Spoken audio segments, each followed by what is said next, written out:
Palatka, Florida City Commission meeting on September 25th, 2025 at 6 p.m. I'm calling this meeting to order. We'll start with the invocation by Commissioner Campbell and the Pledge of Allegiance. Commissioner, is he there? Yeah. Pastor Mulberry there, sorry. Invocation passed by Pastor Mulberry, Pledge of Allegiance led by Commissioner Boren.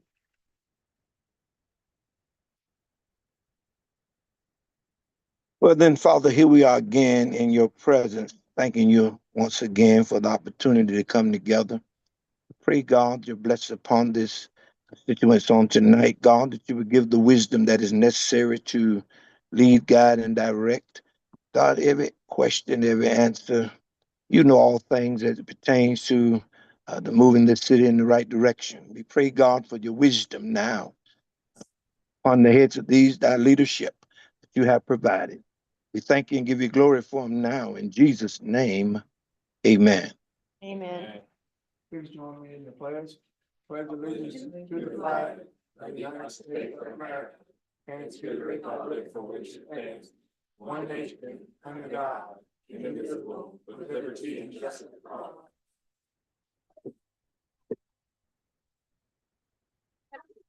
Roll call, please, Madam Clerk. Commissioner Campbell, Present. Commissioner Warren, Present. Commissioner Davis.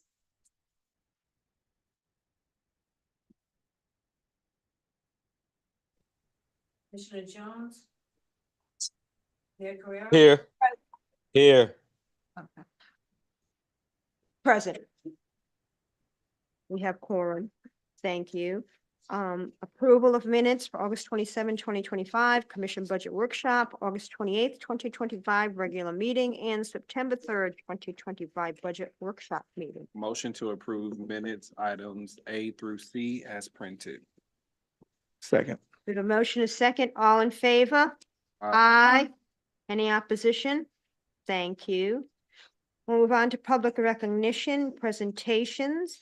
In the spotlight, Employee of the Month, Ms. Jones.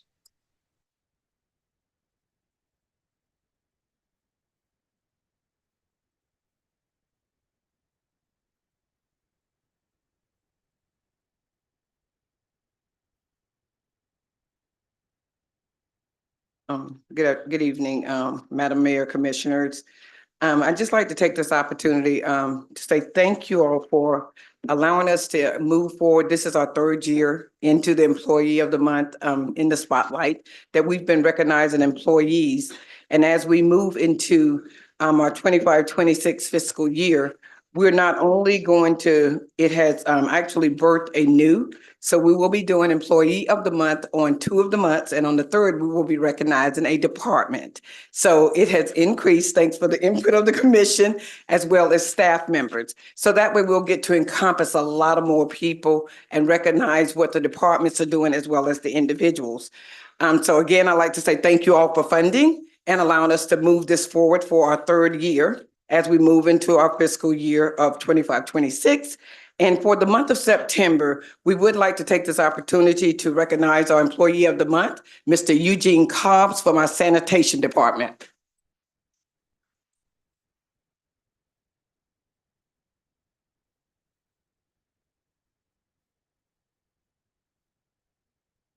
Cobb, you got on the wrong shirt, buddy.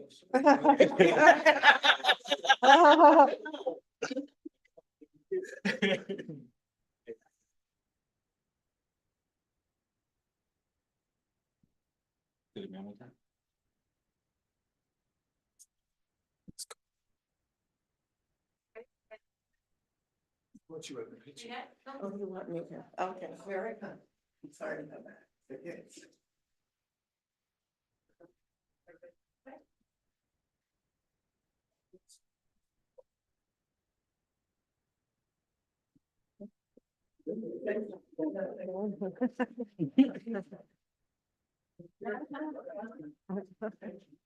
You can go to the front. Yeah, you can go next to Ed. Yeah. I'm Ed Chandler, City of Palatka Sanitation Superintendent. I would like to take this moment to recognize Mr. Cobbs. He actually started back here, I think, in August of 2018. He started out as a residential rear loader driver. for some time. He advanced up into our commercial front loader. And he is the one now that's running one of the most important trucks we have around here is the commercial clamshell truck, which keeps this city beautified on a daily basis. Me and Mr. Cobbs have been knowing each other for a long time, not only on the job, but off the job, but on the job. Over the years, he has increased his ability to, to think, more customer friendly. He's just been doing an outstanding job. Recently, he completed the leadership course that we have for the city employees, and he has been applying that on the job on a daily basis. So I truly do thank him so much for what he's been doing. And I'm quite sure a lot of people see him out in that truck, on a daily basis. And he's been running it by himself because the other truck has been down. So he's a double duty man. He's out there trying to keep everyone happy, which is kind of hard to do sometimes, but that's our job. We're going to keep at it each and every day. So I am very proud to tell him thank you and thank all of you for being here. Thank you so much, Gene.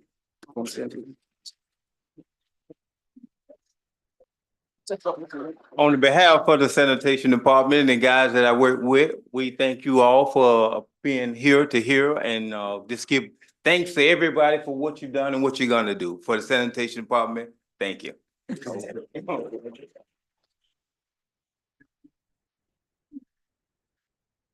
Thank you. On to city manager and administrative reports. I'm going to get a brief update on the city-county joint meeting. We did meet Chief Shaw, Attorney West, and I with Chair Commission Wilkinson, County Administrator Terry Suggs, Deputy Administrator Julianne Young, Deputy County Operations Manager J.R. Grimes, and we met to kind of discuss potential agenda items for a future joint meeting. The things that our city commission submitted in advance were some topics: economic development, tourism, TDC, information, Tourist Development Council, and shared services. We did come up with some proposed meeting dates that I'm going to give now for the commission to consider and come back with their thoughts. Tuesday, November 18th at 3, Tuesday, December 9th at 3, and Tuesday, January 13th at 3, one of those three options. And it will be held at the county commission chambers. Mayor, if I may just, you said November the 18th, November the 18th, November the 9th, December the December 9th. the 9th. Thank you. Yes, and January the 13th. So one of those three choices, depending on how it works for the majority. Obviously, was also going to be shared with the county commissioners. That some of the discussion was having a presentation from the chamber about economic development, tourism, the TDC council at this joint meeting workshop. And then also another topic was for the county administration to give, as well as the city, an overview of what we provide to the community from both the city and county perspective. And then a discussion about the opportunities to share services provided by each of us. We also talked about, and clearly this was the message at the legislative collaboration we went to with Senator Leak, was very clear that in the future, they wanted to see more collaboration between the county and the city. So we talked about legislative priorities in the future, obviously too late for this upcoming session, but for future legislative sessions that we try to work together some of those shared priorities instead of submitting them individually from each the county and city.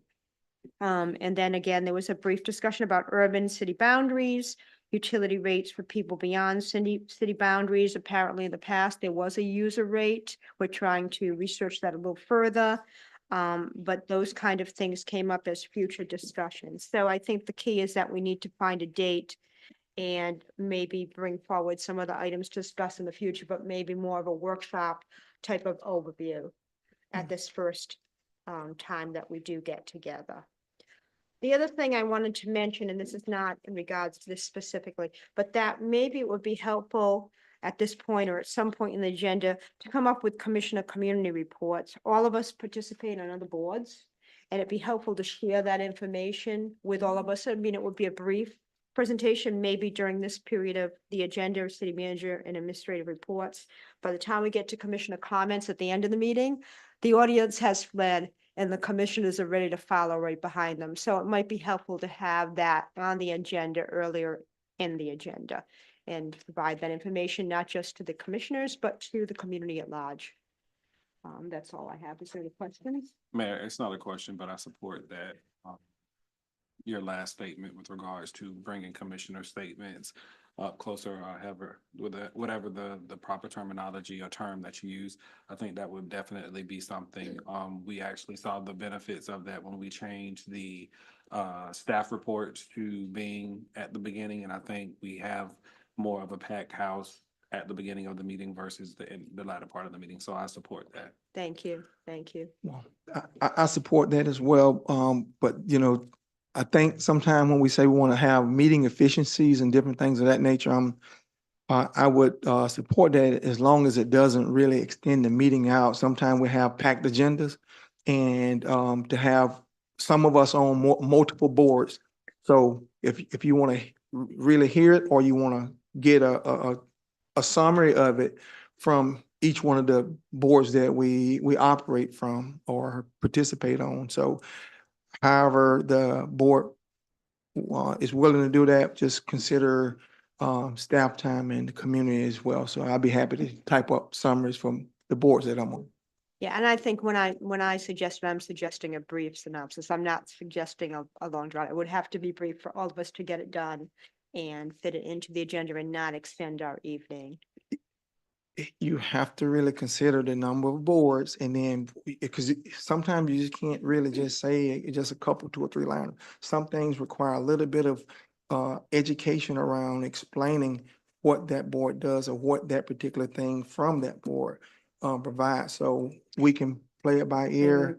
I just, for the sake of efficiency. So here's the opportunity to take in consideration that would make this time more effective. We do have 2 meetings per month generally, and I guess we could make a recommendation that 2 share at one meeting if they have anything, or 3 share at another, so that it is not everyone having to share at the same time. So probably divvying up between the 2 meetings of the month, having each commissioner having that opportunity to present what it is that they have done on their respective boards. Reasonable recommendation. Thank you. On to the City of Palatka financial report for the 11th. We need a date. Oh, you want us to make that decision about the date for the meeting, the joint meeting?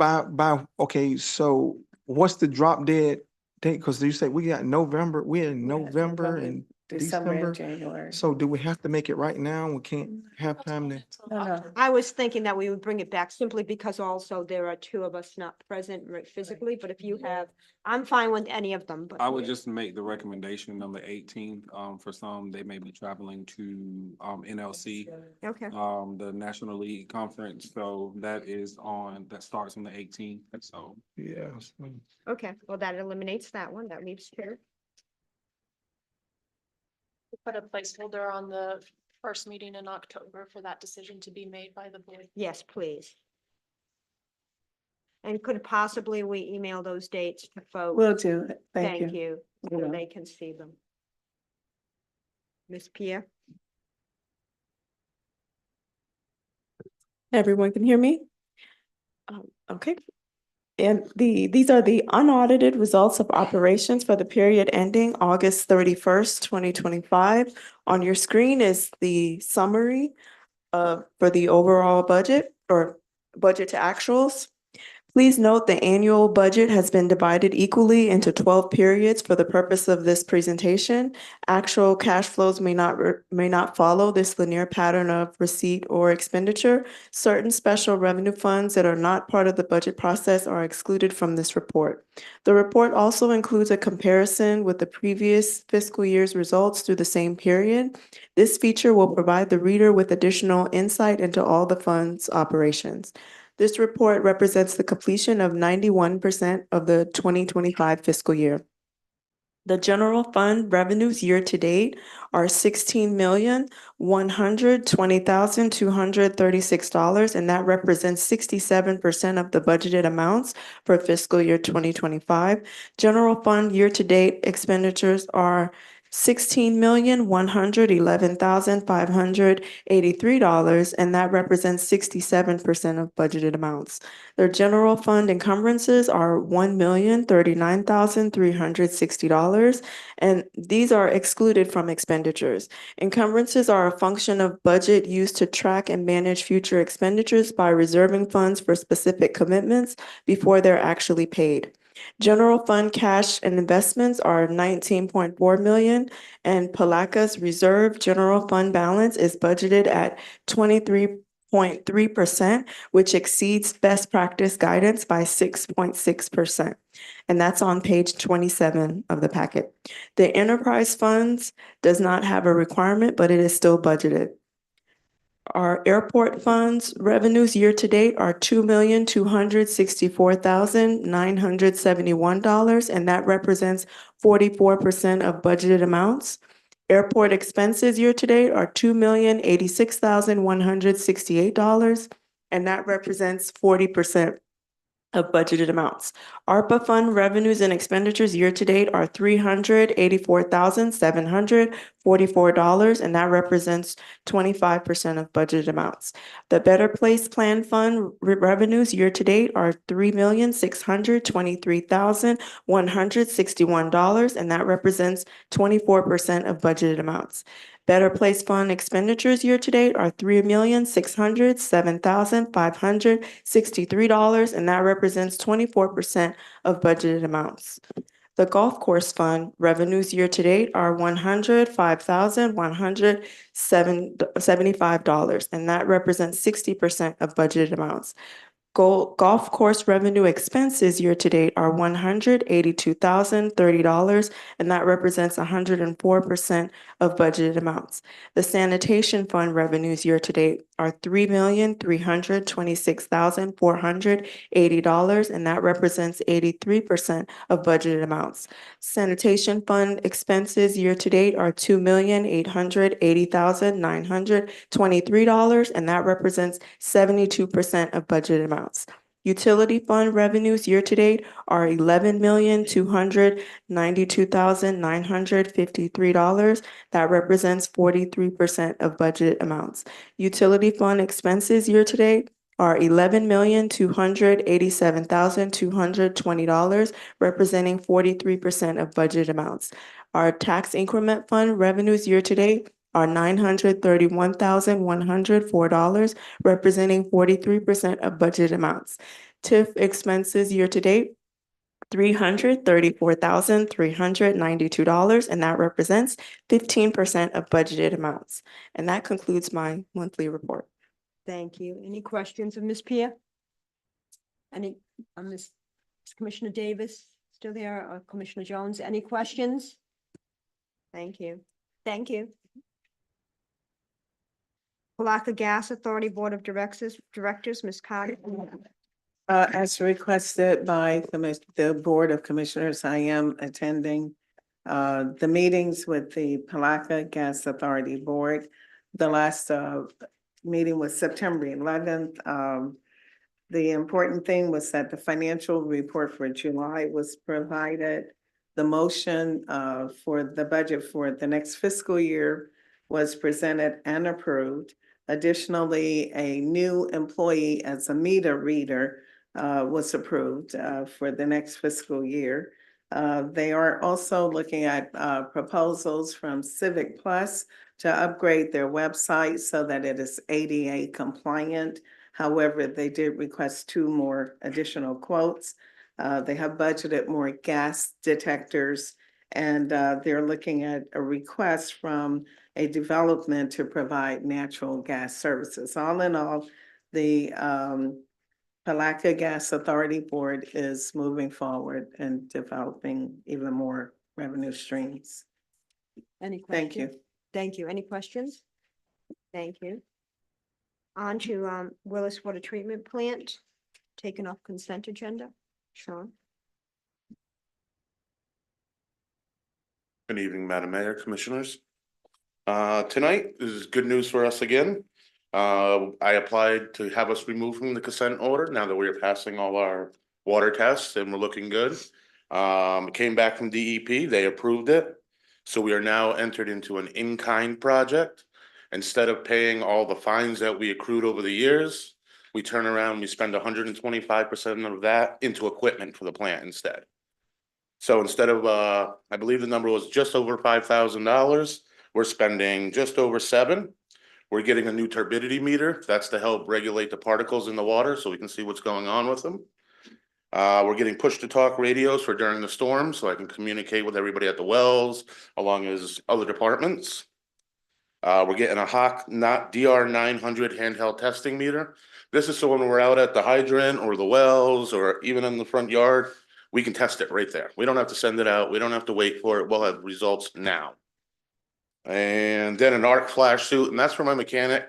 When he's in there working on these 680 volts, 1,000 volts, he needs to have this flash suit. That's for his own protection. So I got the purchase orders put through today. They should go through as soon as we can show that we are using this equipment and it is in. They will sign papers and we'll be off consent, which means we are no longer under the thumb anymore. Thank you. That's awesome. Great. Great job. Thank you. I think also is to be noted is we no longer have to put that line in the bills, right? That's correct. That's been removed That will be removed after this is done. after this is lifted. Okay. Thank you. Thank you. That's wonderful. City manager update.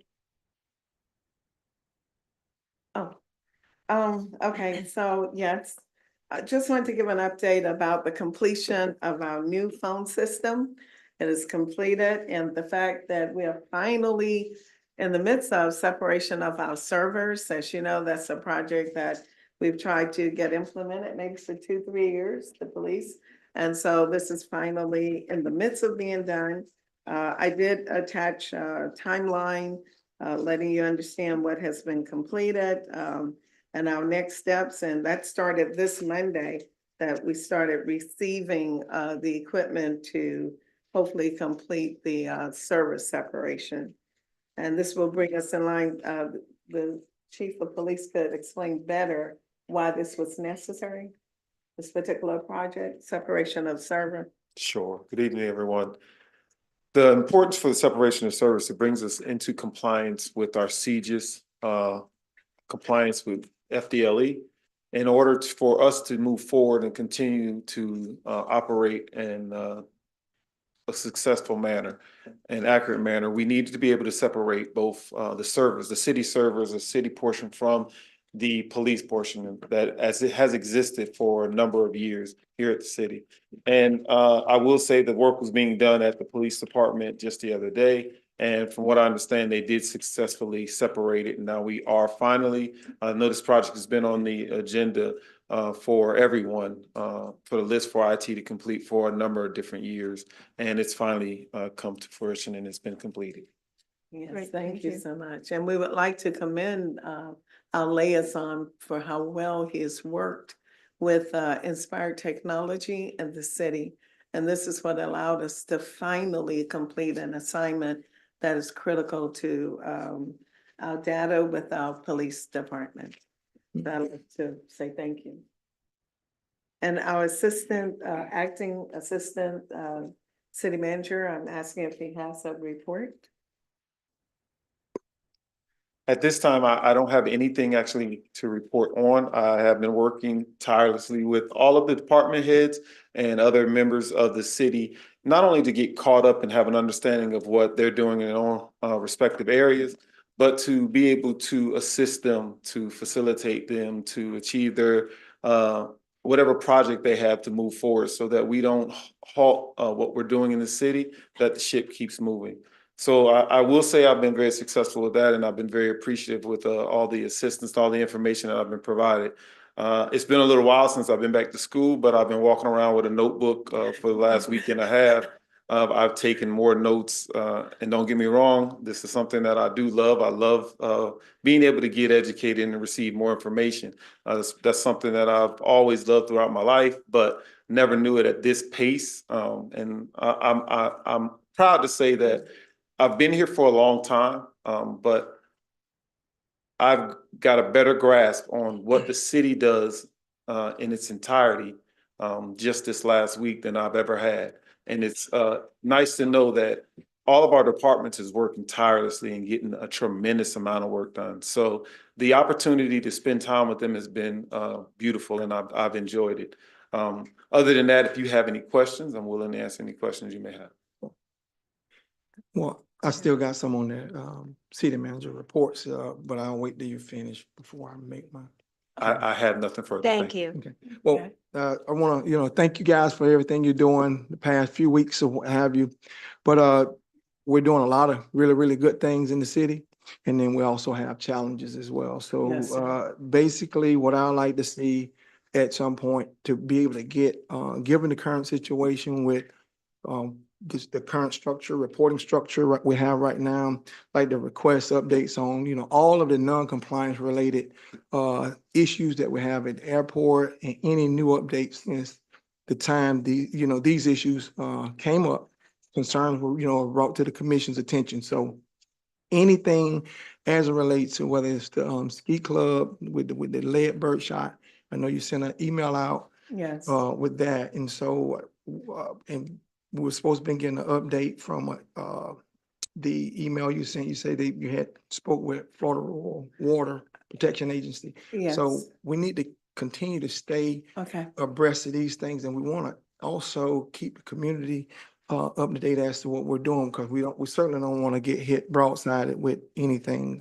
presenting to the community, as well as the current litigation thing that we have. We want to stay abreast of what's happened. I haven't heard anything since we did the mediation. So Okay. these kind of things need to really stay before us to keep us in line with what's happening, because we have a lot of different moving parts right now. Yes. So anything that we've been provided Mhm. way past, and then now with the current, let's get everything up to date, get the commission up to date on all these things, and then we want to make sure that we put some statements together for the community. Yes. Ms. Carter, if I may.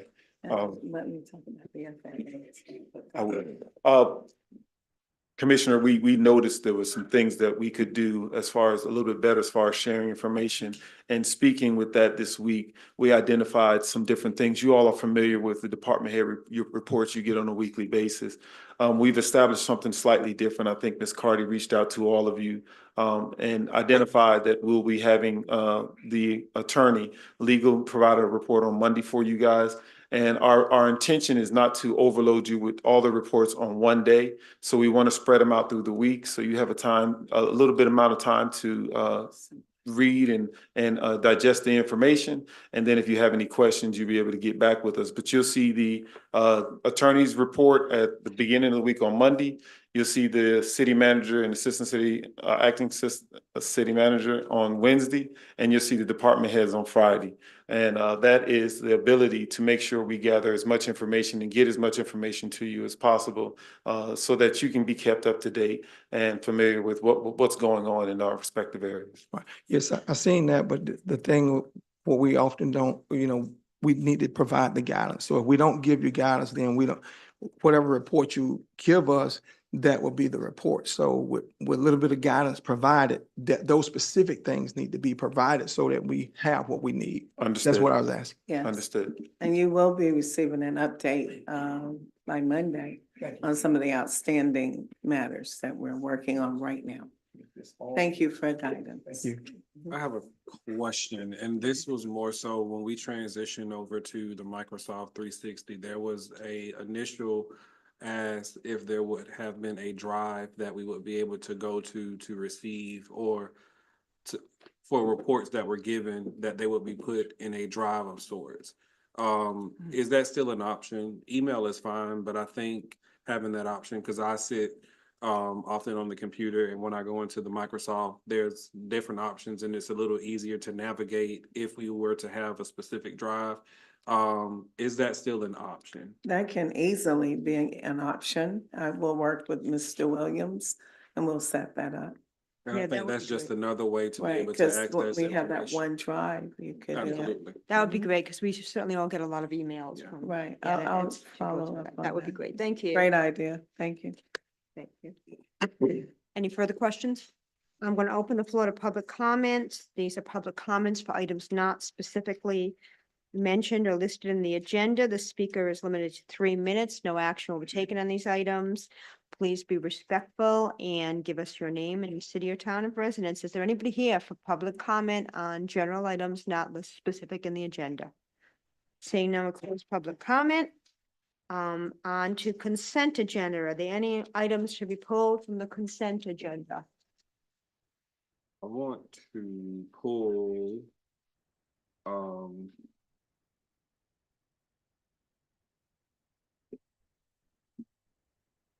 it is, C, because I believe that there's an amendment to the original application that was presented, just for the record. Okay, anything else? No, ma'am. Do you have anything, Commissioner Barnes? No. I'll make a motion that we accept the consent agenda excluding item C, for consideration. Second. We have a motion and second. Nobody else is on Zoom. All in favor? Aye. Aye. Okay, any opposition? Thank you. C. go ahead. Mayor, the reason that I pulled this is because I believe that there has been a slight amendment to the original plan that was originally submitted by Mr. Deputy, and I think it's vital that that be noted. Because as first, there may have been some safety concerns, but I do believe that it has been worked out based on conversations that I've had. But I think the commission should be abreast of the change that came as a recommendation. Ms. Absolutely. Cruz? Yep, I have copies of the updated map for Mr. Deputy's event. Or just pass them out, or?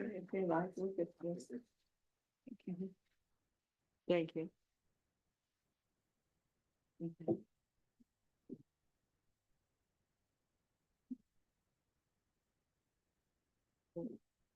And Ms. Cruz, just for the sake of explanation for the community at large, could you just kind of give us a synopsis of that change of originally what it was and what it is now? Absolutely. So originally we were gonna say wanted the event to go all the way up St. John's to 11th Street, yes. And they were concerned about 9th Street because that's a state road. So meeting with Newcomb and Mr. Williams, we came up with another idea. So instead of going all the way up to 11th, we're gonna stop at 9th, and then we're gonna go down the side streets of 6th, 7th, and 8th and stop at Oak. Okay, any questions? Since there are no questions, I'm going to open the floor up to public comment. Is there anybody here for public comment on this? I item? do. Oh, go Mayor. ahead. Go ahead, Commissioner Jones. Sorry. Go ahead. Yeah. Can you put a copy of that route up on the screen maybe? Because that explanation did not do it for me. I mean, you say you're gonna stop at 9th Street, and then you just said take a side road.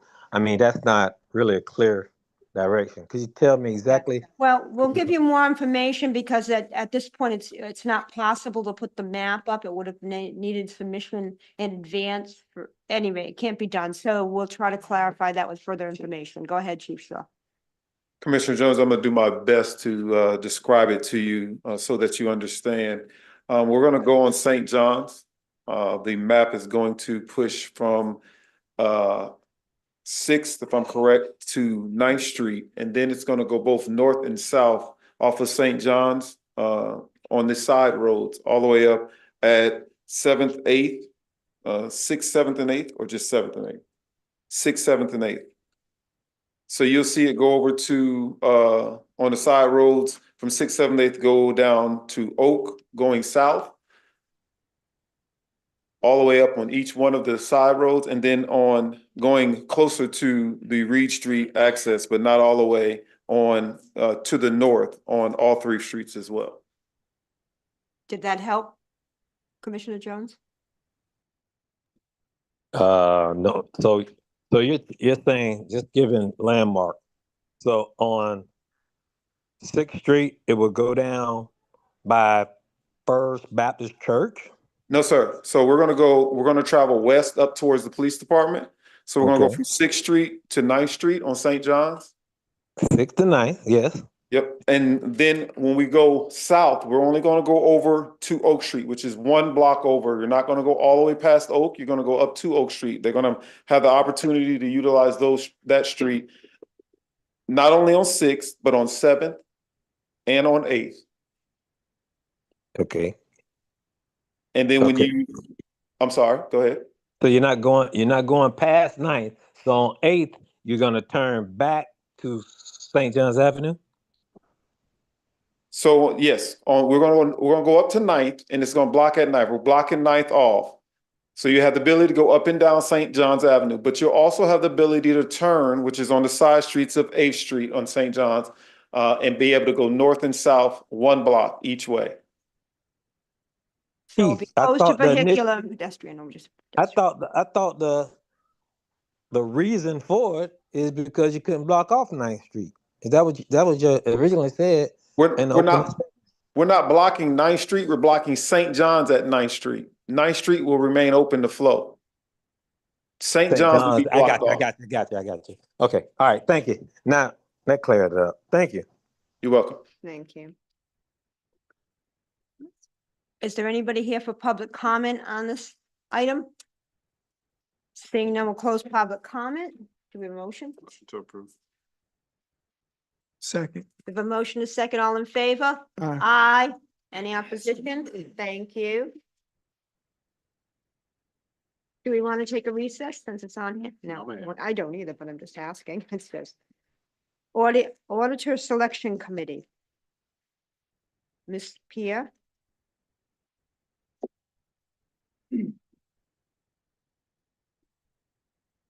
Can everyone hear me? Yes. Okay. So you were provided the staff report, so I'm just going to go through that to hopefully educate everyone in the audience. So staff is initiating discussion regarding the Auditor Selection Committee process as noted in Florida Statutes 218.39. So on June 26, this is the background. So on June 26, 2014, the City Commission passed and adopted resolution number 2014-10-91 to establish the Audit Committee to assist the City Commission in the selection of an auditor to conduct the annual financial audit required by Section 218.39, Florida statute. As a result of this process, on March 26, 2020, the City Commission passed and adopted a resolution approving the final ranking and recommendation of the Audit Committee for the selection of HCT Certified Public Accountants and Consultants, LLC, as the city's auditor from fiscal year 2020 to 2022 with two one-year renewal options. In accordance with Florida statutes, the Audit Committee conducted the bid and selection process and negotiated the contract with the selected audit firm. The fiscal year 2023-24 audit is the final year of the city's contract with HCT, Certified Public Accountant and Consultants, to conduct the annual financial audits in accordance with Chapter 218.39. Each local government, prior to entering into a written contract for audit services, must use auditor selection procedures when selecting an auditor to conduct the annual financial audit. Resolutions 2016-12-60 and 2014-91 authorize each commissioner to appoint members of the audit committee or elect to serve on the City of Palatka Audit Committee. This is the project analysis. Attached are the Audit Selection and Auditors Selection Committee guidance prepared by the State of Florida Auditor General. These guidelines are effective for audits of fiscal years ending September 30th, 2021 and thereafter, and must be followed whenever selection of an auditor occurs. To understand its responsibilities with regarding to establishing an auditor selection committee and to understand the responsibilities of the auditor selection committee, this information is being provided now for the City Commission to review in preparation for a future meeting should the City Commission direct that audit services be bid. So I will also note, just it's not part of this, but just so you're aware, this current fiscal year that we're in, 2024-25, it would be wise to extend HCT's contract, keeping in mind that it takes a process to go through to set up an auditor selection committee, select the auditor, and then the audit to begin. Normally, and during this season, we have the interim audit, but we can't get started because we don't have an auditor. So I would just, as a discussion point, it would be wise to extend HCT's contract. Okay, so part of your packet includes the Auditor Selection Committee guidelines. I would just like to highlight some of the responsibilities of the Auditor Selection Committee. Okay, you have a So, question? and just for sake of trying to move along, I think it's important if this is coming back to the commission at a later time, that we move forward with making the decision based on what you have stated in this season. It would not be wise for us to make a change due to everything that we would have to do to select. So Mayor, if you would entertain a motion, I will make one now. Okay, go ahead. I'll make a motion that we move forth with the recommendation as provided by our Chief Financial Officer to extend the services of HCT for this auditing season. Is there an end date to that we need to provide? It would be for just, it would be for this fiscal year. For this fiscal year. Right, thank you. Thank you. We have a motion. Do we have a second? Second. All in favor? All right. Aye. Aye. Any opposition? Thank you. Nay. Nay. You got one nay. Okay. Yes, sorry. Thank you. Thank you. Okay, I would like to direct you to that guidance that was provided specifically. Oh, no, wait, okay.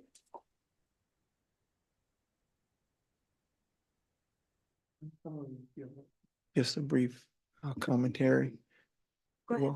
Well, I think we really need to look at all of the things that we have coming before us. The commission keep being put in very tight timeframe situations, and you're putting things in front of us in an emergency manner.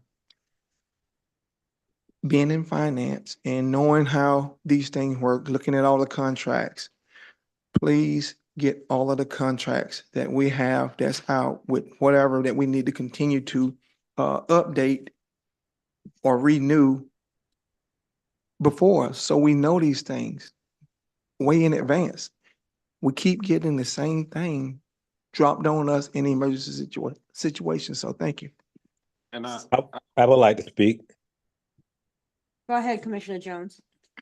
That's why I voted negative on that. I personally was not pleased with the auditors, and the timelines as well. And we knew that this was coming up, and we needed for the Florida statute. We actually had to have a committee, and I have never been asked about appointing someone on the board. No one ever asked me that in my last 4 years. So I think that, we need to try to get it right. And there's another fiscal year. We have time. And I don't think, I know Commissioner Campbell wanted to go ahead and move it forward. And sometimes we just move stuff too fast. And again, I had reservations about that auditor, even when they presented, the way they presented, it really was not professional. He rushed us through. Their PowerPoint presentation was garbage, lack of better terms. And we couldn't hear him half the time. It wasn't to the point where he said, "Hey, well, excuse me because I'm in the middle of something else." It's almost like we was being second fiddle. And I didn't like that. I mean, I think we should take into consideration the service that we were rendered, not just because we have to have an auditor ready on standby. So I think that we can consider and we can see what our options are, even though it may be tough to get someone, but can we try? And we always take an answer without actually doing our own research on it. Commissioner Borum is in finance. He's probably the only one on the board. Maybe Commissioner Davis have some experience in finance, but when you look at it, when you start talking about the finance, we really need to be on top of things. And we really need somebody who's actually fine toothing our stuff and paying attention to detail to our stuff. I felt like our stuff was just being pushed through. Thank you. Commissioner Borum? Yes, I think I might have voted in haste on that. But is there a way I can reclaim mine only? Attorney? You can make a motion for reconsideration. They made the motion. I made the motion. I would have to make the motion You would for have to make it. reconsideration. Yeah, Well, I was and on. I'm sorry, I misspoke, not you. It is Possible sometimes to do this. possible for another to make the motion for reconsideration, but you are correct, Commissioner Campbell, that it is the person who made the motion originally. But if anyone who voted in affirmative for Right. that motion may also make a motion for reconsideration. Right. The people that cannot are the motion that voted nay. Right. So in that regard, I would like to make a motion for reconsideration of my vote for the selection. Generally, when a motion for reconsideration, Um, because I'm the one who really gotta, Well, I know that's generally though, Commissioner. but I'm speaking let him because I'm speak the one first, who and then really we'll go. have to make the motion. You can't make the motion. So in dealing with making the motion, generally, motion for reconsideration is only taken in consideration if there was some missing information or a person missed information that was regarding to a vote. I believe that there was everything that was present at the time of the vote, and the time to change only came after the commentary of Commissioner Jones, which is completely fine. But again, even with the giving of the reconsideration of the vote, if I was to take that into consideration, there would still be, there would be no way to go in a different direction based on the information that was provided. Commissioner Borum? I think we're taking the consideration or the dialogue from the city attorney, which, normally from the prevailing side, whatever the prevailing side is, and it was a whatever unanimous, almost unanimous vote. So my thing is anyone from the prevailing side would be able to make a motion for a reversal. In my opinion, I think, is that the case? Can anyone from the prevailing side, not someone who voted nay? Okay, so that's why I would like to make a reconsideration motion for the vote that I made for that selection. We have a motion on the table. Do we have a second? I second. We have a motion, a second. Any further discussion? I do have a question. With that, all that said, if we don't have a contract with the current auditors for this time period while we are searching or putting out to bid for another, what is the consequences of that? Thank you for presenting that question. The consequences would be we would have new auditors, keeping in mind that I am new and most of the finance staff is new as well. Part of the audit process involves teaching the auditors the processes and procedures here at the city. So it would make our work,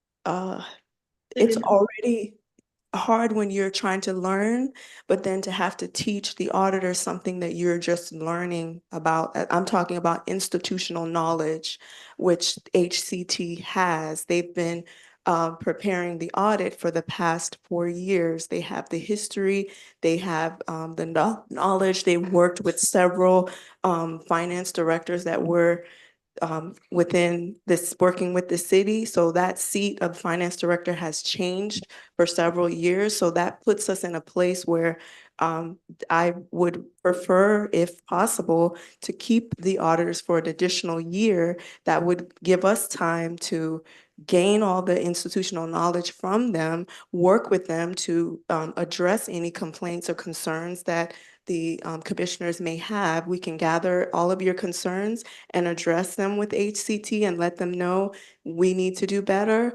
And I'm willing to work with them. I consider that the fact that they've been our auditor for so many years makes them valuable to the city. In spite of some of the things that you've mentioned today, I'm hopeful that they can address and make the changes needed. Because more than likely, they will apply for our new RFP that will be going out. So this will give them a chance to show us what they can do. And I just hope that we can value their institutional knowledge and history with the city. And what do we estimate a timeline would be for the whole process of sending out the RFP, et cetera, to find a new auditor or a new firm? That process is about a couple months, Yeah. at least 6 months at the most. A By couple of months. January, okay, January, by January, we should have the auditor. However, ideally, the audit itself should begin now. We should start submitting reports. We should start, they should start conducting what we call the interim audit, and that has not happened. So that puts us behind the 8 ball. And we were hoping to submit and apply for the award that the GFOA has. We were hoping to submit that. So if we are delayed in that process, then we could possibly miss the deadline for the GFOA award. Thank you. Any other questions? All in favor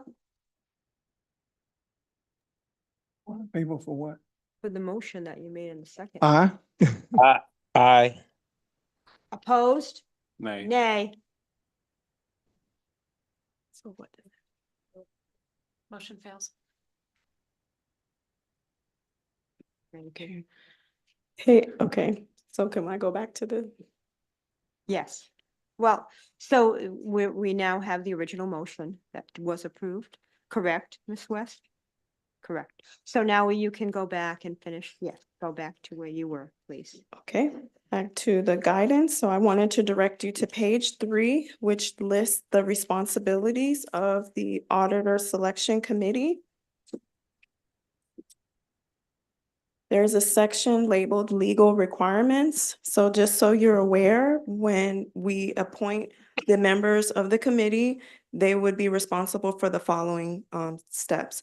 Establishing the factors used for the evaluation of audit services to be provided by an audit firm, the public announcement of an RFP, provision of interested firms with the RFP, evaluation of proposals provided by qualified firms, the ranking and recommendation in order of preference of no fewer than 3 firms deemed to be the most highly qualified to perform the required services. If fewer than 3 firms respond to the RFP, the committee shall recommend such firms as it deems to be the most highly qualified. So these will be the legal requirements of the Auditor Selection Committee. So we would appoint the committee members and set a date, firm dates that would have to be publicly noticed. So each of the meetings would be open to the public, and that's how we would proceed. And someone from the commission would have to be the chair of the committee. You have the option of appointing an advisory member. The finance director could be an advisory member, or someone else that you feel has the knowledge of finances or has a history of understanding financial statements. What I would like to add, if I may, Please. one of the reasons why this is coming to you now, as you remember, we did have a finance director on board, and this assignment was given at that time, but that person was not able to stay with us. As a result, it was reassigned to the new finance director. So that's another reason for, it's happening, and we even started the process of the RFP under the prior finance director, and this finance director continued and identified the requirement that we needed to meet. Thank you. I didn't want you to think that we hadn't tried. We did. Thank you. Commissioner Barr? Does that member have to be an employee of the city, or you can select? The Outside. members cannot be employees of the city. Okay. So it can be someone that's a finance director at another organization. It can be someone that retired that used to work here. Someone that has a knowledge of financial statements. Thank you. Any other questions? And so do you need direction from us specifically moving forward? Well, I think what the finance director is requesting, that we be allowed to go through the process for the audit, what's it called, audit committee? Audit selection committee. Yeah, audit selection committee. And while that process will happen for a period of maybe 2-3 months, knowing that we do have a requirement per state law to try to have the audit completed by March 31, we would like to continue with the existing audit team that we have, identify the concerns that the commissioners have stated, require as much from them as we can, but this allows you have an entire new team in the finance department. I think there's only one person there that was not with us. All the members in finance are new.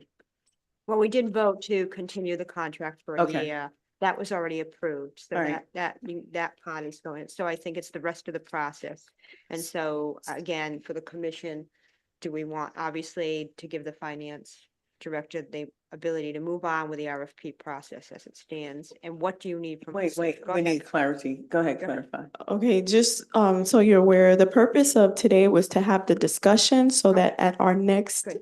commission meeting, you Great. could have whether you want to be part of the committee or you have someone that you would like to appoint. Okay, And then thank you- you. That's you- what I was kind of asking, the next Yeah. steps direction. We did approve the Okay, contract for a year with the current okay. auditors. And I would like to express my interest to be on the, in an advisory capacity. Okay, thank you. And if all the commissioners can get their concerns to Ms. Please. Pierre about Yes, to Ms. Pierre. the current company we have on contract, that would be great.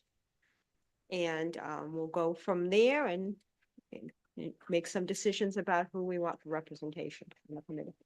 Thank you. Thank you. Thank you. Moving on to public hearings.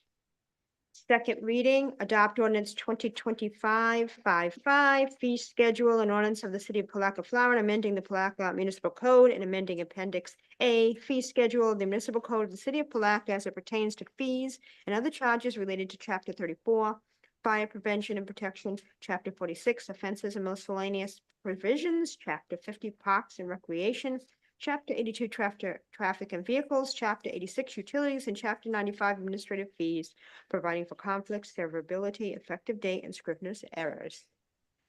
Do we have a motion? So move. Second. We have a motion and a second. Any further discussion? All in favor? Aye. Aye. Any opposition? Thank you. On to the second public hearing, adopting of the millage rate and budget for fiscal year 2025-2026.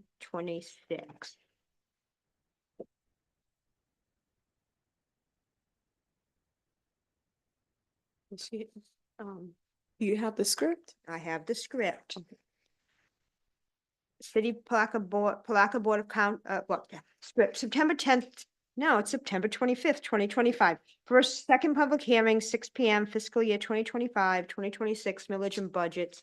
Introduction to public hearing for the city of Palatka fiscal year 2025-2026 tentative millage and budget. The city of Palatka Commissioners convenes the public hearing on the City of Palatka fiscal year 2025-2026 proposed millage rate and tentative budget as required by Florida statutes, chapters 129 and 200, and is advertised in the Truth and Millage trim notices. If anyone in the audience is here for the purpose of contesting their assessment, a petition for adjustment with the Value Adjustment Board should be filed by 5 p.m. Thursday, September 10th. Is that still correct? 2025? So I believe you may be reading The wrong old, script, I didn't get the because you new script. stated that it was the tentative budget and this is the final This is budget. the final, but let me pull it up. It's my fault for reading it on paper and not pulling it up. My apologies.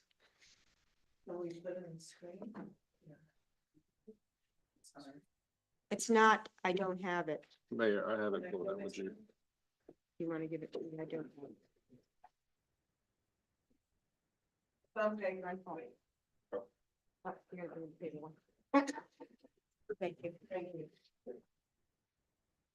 Palatka City Commission convenes the final public hearing on the City of Palatka fiscal year 2025-2026 millage rates and final budget as required by Florida statutes, chapters 129 and 200, and as advertised in the Truth and Millage trim notices. If anyone in our audience is here for the purpose of contesting their assessment, a petition for adjustment with the Value Adjustment Board needed to have been filed by 5 p.m. Wednesday, September 10th, 2025, as stated in the trim notices sent via first-class mail by the county's property appraiser to every taxpayer on the property value assessment roll. For those in attendance this evening wishing to address the commission, citizens' comments will be taken following the overview of the final budget by the finance director. The finance director, Chantel Pierre, will now present an explanation of the proposed and rollback millage rates. Ms. Pierre. Mayor and Commission, this evening, we will take a few actions related to the adoption of the proposed millage rate and the budget for the fiscal year ending September 30th, 2026. Tonight's hearing is the first of two public hearings required to be held per Florida statutes prior to the adoption of final millage rate and the budget by a taxing authority. As such, this is the final budget hearing, and the final adoption of the millage rates and the budgets will be considered tonight. Florida statutes requires the name of the taxing authority, the millage rate to be levied, the rollback rate, and the percentage change over rollback rate be publicly announced. In addition, one of the requirements of the Truth in Millage legislation is to provide information about why proposed millage rates differ from the rollback millage rates.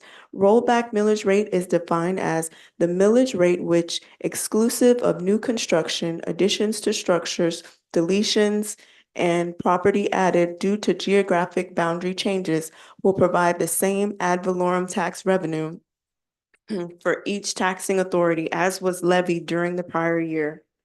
The trim process requires that a notice of tax increase be advertised when the current year proposed aggregate millage rate exceeds the calculated aggregate rolled back millage rate. The aggregate rolled back millage rate is calculated by dividing the prior year adjusted property tax revenue by the current year taxable property value multiplied by 1,000.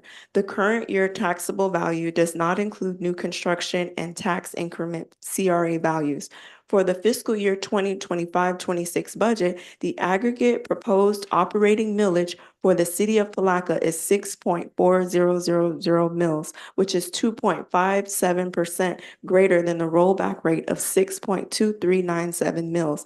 The increase in property tax revenue is essential to fund the appropriations needed to operate the general city-wide budget. This is inclusive of personnel costs, operating costs, capital expenses, as well as grant matches. Mayor and Commission, the total final budget for the fiscal year 2025-26 is $85,592,317. I'm happy to answer any questions pertaining to the changes or on the budget before you currently. Are there any questions for the members of the commission? I would now like to invite citizens to comment on the fiscal year 2025-2026 proposed millage rates and final budget. Please come forward to the podium if you wish to address the commission. Fill out a yellow speaker card that can be found in the back of the room. Is there anybody here for public comment? Seeing none, close public comment on this section of this public hearing. Mayor and Commission, the budget document before you, fiscal year 2025 final budget includes appropriations described earlier. Any additional adjustments to this budget can be made by motion at this time. Any adjustments to be made to the budget document must be made by motion now. Can I make a statement, Mayor? I'm sorry. Yes, go ahead, Commissioner. Um, I know we had thorough discussion about the millage rate. And I know for sure two commissioners was talking about leaving it the same or rolling it back. And actually, a few days ago, it was in the paper that if we leave it the same, the taxes actually go up. And then the paper also ran, I think, one day ago, that county dropped their taxes. However, the city decided to raise taxes. And it definitely was not my choice or desire to raise taxes on the citizens of Palatka. I wanted to actually either roll back or keep it the same. But once I found out if we keep it the same, it's actually raising taxes. So could we have Ms. Pierre expound on when we vote or if we vote to keep the millage rate the same, is it actually a raise in taxes? Okay, if I understood your question correctly, you're talking about the millage rate at 6.400. If we keep it at that rate, the increase is 2.57%, which I had stated earlier. If we use the rollback rate of 6.2397 mils, then the taxes would remain the same. That was explained in this meeting and in the prior when we had our budget hearing, our first budget hearing. But I will state that if you make changes now, that means we would have to make a cut, and we don't have the liberty of discussing and going through the budget workshops that we went through. I mean, the purpose of the budget workshop is to speak with us to identify what areas can we cut and how we can be judicious and fair in our cutting.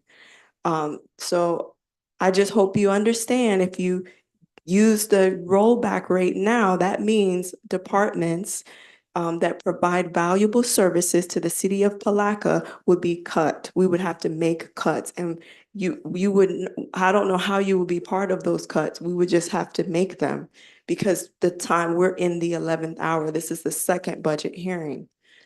So I hope, am I making sense or? I'm gonna say this, Okay. and just for sake of, since Commissioner Jones brought it up, it was not explained the way that you just explained it in our previous budget workshops. Even when we initially had the conversation about the 7 point meal, and we had, as stated, the extensive conversation with regards to, and Commissioner Bourne hit it on, he's made mention of it several times. It wasn't explained like that. And I'm not gonna say it was your fault, but it was not explained to the simplicity of the way that it was just explained. So I will say that, because the reason for not going up, and we worked hard being on this day, is when we came in, the millage rate was 9 I want to say 4 or 9.6. 9147. Something like that. And so we worked very hard to bring that millage rate down. We were in the top around in Florida, and we worked hard and diligently. And I think it was to all of us not wanting to raise taxes in any way. So I will just put that on the record, that it was not explained to as simple as it was just explained. Commissioner Borum. Yes, and again, I've had extensive conversation with Ms. Carty about the fire assessment, not just the fire assessment, but the fire assessment was not supposed to be a permanent thing. The fire assessment was supposed to get us out of the borrowing or taking monies from the Palatka Gas Authority at 400,000 and 300,000, years in the past, and to balance the budget. So we did go to use the tool that we had, which we were supposed to be going off of the fire fee after 3 years, 2 or 3 years, we were going to assess it every year to do that. And so I thought I had made a good effort earlier in the year, around February, March, that we identified some things within the budget that we could do. And so my position is still the same. We identified those things and you weren't willing to pull some of those things out that we had agreed on. So my position is still the same. Again, anytime your property values goes up and your millage stays flat, it's going to increase every time. And so that's what we got to continue to share that. And so my whole thing is when we are increasing the budget, we have to show the citizens that we serve what they're getting for this additional cost. We got to be prudent and we got to be fiscally responsible when it comes to stuff like that. So that's why I hold fast on my position when I say that we constantly increasing taxes on people and we're not trying to do anything to make sure that we are showing them for the services that we got. Some of it is even in the surveys that we've gotten back from the community. So that's why I hold fast on what I said in the past. That's why we identified things that we could cut, and that when we didn't do that. So again, the county moved in a way where they did cut the taxes. So you mean to tell me we have to increase our taxes? I don't think we did good enough job as it relates to looking at our line items, and we had identified some things. So that's why I'm holding fast on my position. And just for the sake of accuracy, the county did reduce their tax rate, but they're now at the millage rate of 8.7418, and their fire tax rate is lesser than ours. It's 1.1 mils. So just to be clear, they reduced it, but it's still significantly more than ours. I'm just doing that for the record. Right. Just making- I want to make a statement too. Go ahead. But I'm talking about where we came from and where we are. And again, I don't think we've been fiscally responsible to the degree to where we should have been from the years where we came from, out of those years that we couldn't balance the budget. And we spent the money faster than we were really being able to collect. And how can we sustain that? If we're only making roughly 4.75 million a year from ad valorem taxes. 4.8. Yeah. So, and then we got all of the other departments that need funding to be able to, where's the money coming from? It's coming from grants. And so if we live by that, if something changes, we're going to be, what we do? So we have to be a little bit more fiscally responsible as it relates to keep rolling the dice. Not saying that we should not go and do things to help improve services for our city, but we should be fiscally responsible in the way that I came to you in February, March timeframe so that we can identify some things so we can provide relief. There was people who sent emails and I forwarded those, and then other people came earlier in the year talking about their fire fee. And we see how that is impacting them because they're being assessed. It's assessed value, not actually the homesteaded value, which you get deductions on. So with that being said, we're really piling it on the almost 4,000 residents keep having to pay all of those for services. And you got to think about that, all of the intergovernmental entities that operate within in the city limits that don't pay no taxes. And so they're getting the benefit of the few that's care, and people are feeling it. And if I may answer, we are now working aggressively towards next year. We're making some changes even in the budgeting process so that as commissioners are communicating that we're gonna do our best to try to make certain that we're following what the majority, because that's some of the things we're facing. But it's, the other thing that we're looking at is how can we possibly change the fire assessment itself? And we were very close this year, but definitely next year you will see that change. But And, it wasn't just the fire assessment. What we had identified was something outside of the fire assessment. Correct? Correct, yes or no? When I did the analysis that I Answer- did, it was answer my question. primarily fire assessment. Answer my question, yes or no. Did we talked about the fire assessment fee. Right. I never got that analysis. And we also talked about other alternatives because I sent it in an email with options, just not fire fee. So that's my issue. Okay, I so also- Commissioner, I'm trying to say that going forward, we will do the best we can to try to communicate to all the commissioners as we think we did, but we'll make certain that we do better. I and think the try other to thing reduce it even further. that has come out of our discussions too is that we start the whole budget workshop process much earlier than, and Yes. Commissioner Campbell's mentioned that and others much earlier than we have been. And then I think it's also imperative that those of us on the commission make every attempt to attend all the budget workshops too. Give feedback to. Go ahead, Ms. Pia. So I've heard all of your concerns tonight and we've been given notice and we're gonna take action with what you've expressed tonight. And we'll take preventative measures and make sure we express to you as we make cuts, what the impact will be for those cuts.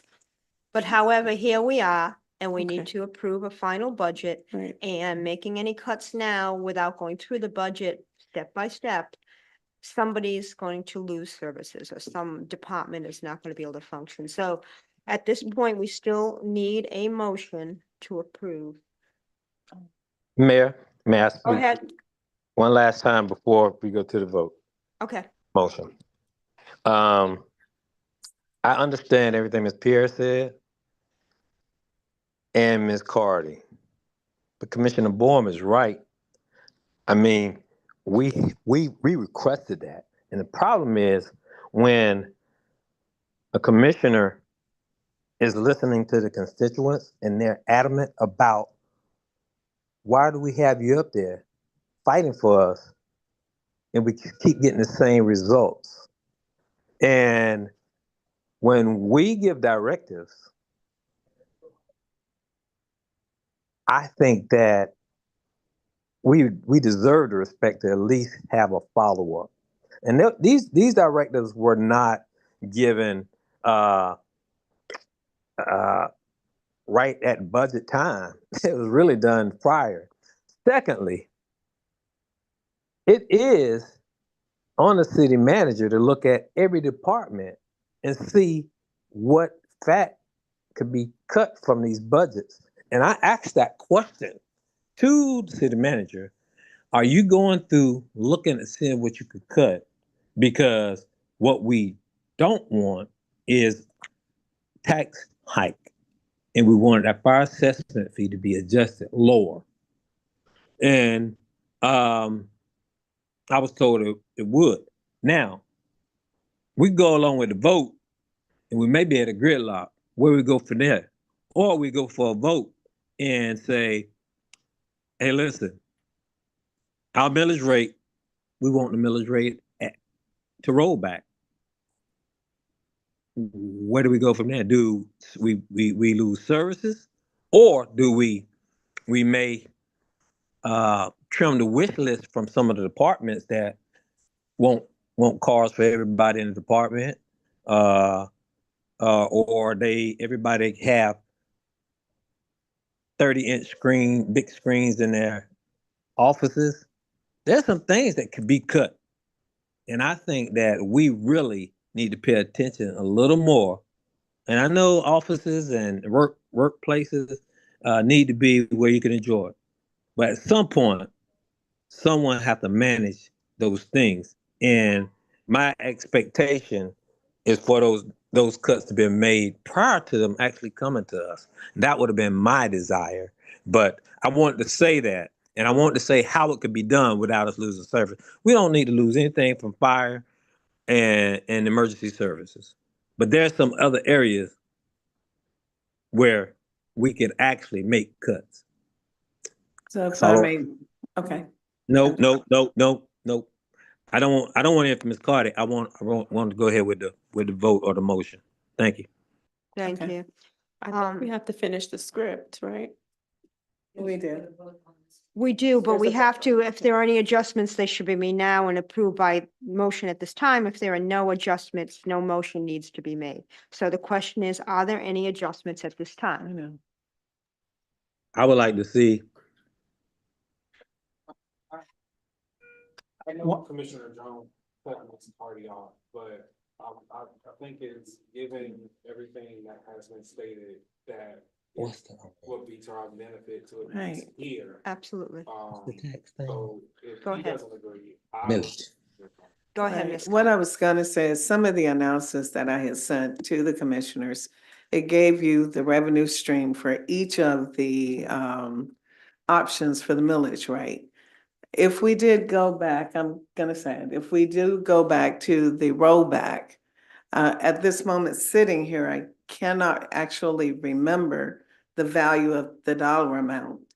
But there is a possibility, if I had like a 2-minute window and ran back to my screen, I can tell you what the value of the cutback to the 6.2397 rate would be. Mayor, may we take a quick recess? We can to- take. Can I please do that? 5-minute recess. Thank you, because I did send that previously.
Reconvening reconvening the meeting. Could we all please be seated? Thank you. Go ahead, Commissioner Campbell. So I want the statement to be made before I don't want to jump, so I want the statement that you just made. Go ahead, Ms. I'm Pierre. sorry. I want Ms. Pierre to make the statement, and I have a question with regards to the statement that she's gonna make regarding advertising. Okay. So there are constraints and requirements related to trim. If you made a motion to propose or change the millage rate at this point, we would be required to advertise that. There are deadlines for the newspapers. I don't directly work with the newspaper, so I don't know what their deadlines are, but we would have to re-advertise and we would have to meet additionally. I was. And there are 5 days left to the month. 2 of them include weekend days. Correct. So let me ask this question, and this question is more so directed to legal. If we, and I'm just, at this point, I'm just putting everything out there since we're having this conversation. Even within the jargon of the script that is being read, why would we have to go back, re-advertise if the two numbers that we're or the two numbers that are being considered have already been advertised? It's either the way that it is or the rollback. So It's the meeting date that would have to be advertised with sufficient time. the meeting date for the commission. For the Correct. special meeting. You would have to call a special meeting. So for example, if you were to have a tie vote on the approval, that But would listen, fail. we have had emergency meetings called within 24 hours. I believe it's a 24-hour deadline. But you can't advertise in that short period of time. What, how? Um, What are we advertising? The meeting. We're It's the advertising meeting. the meeting, not anything else. Karen, you're can we correct. meet That's it? true. So it's a meeting that has to be advertised, not everything dealing with the budget. Now, it would require some, and I'm just, Throwing out forgive me, everything. I'm throwing out everything because I want us to really take in consideration if there's an opportunity.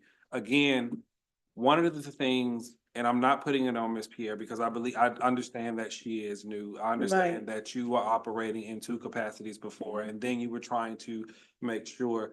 And a lot of times what we hear is we try to make sure that we go along with staff. And I've been a major proponent of trying to make sure that we go with staff's recommendation. However, taking into consideration where we sit on this day is in the position that we make, as policyholders, sometimes we have to rattle the fence or we have to shake things up in order for us to truly move in a way that is taking in consideration our constituents. I hope she doesn't mind, but I can think about the Allegro kitchens of the community who can't do or won't have the ability to do certain things. I think about my mom. I think about my dad and the properties that surround them. I think about all of those individuals. When we made the motion or when we took in consideration, Commissioner Davis made the statement of taking it to the 7. We knew that we did not want to go past the 7. Exactly. However, in those conversations, and again, Commissioner Borm has been a major proponent of making sure that even with that rollback number, that we knew there is a possibility that we can fall within that, the lowest number. Mhm. And when I moved forward, and I can only speak for me, with the consideration of keeping things at the 6.4, it was with the assumption that things would remain. I didn't take in consideration that there would be a 2% hike in keeping something the same. Okay. So I do want to put that out there, and I do appreciate Commissioner Jones for having this. And I know that it may be frustrating that we are even having this conversation to Ms. Pierre, but sometimes that's how the cookies crumble.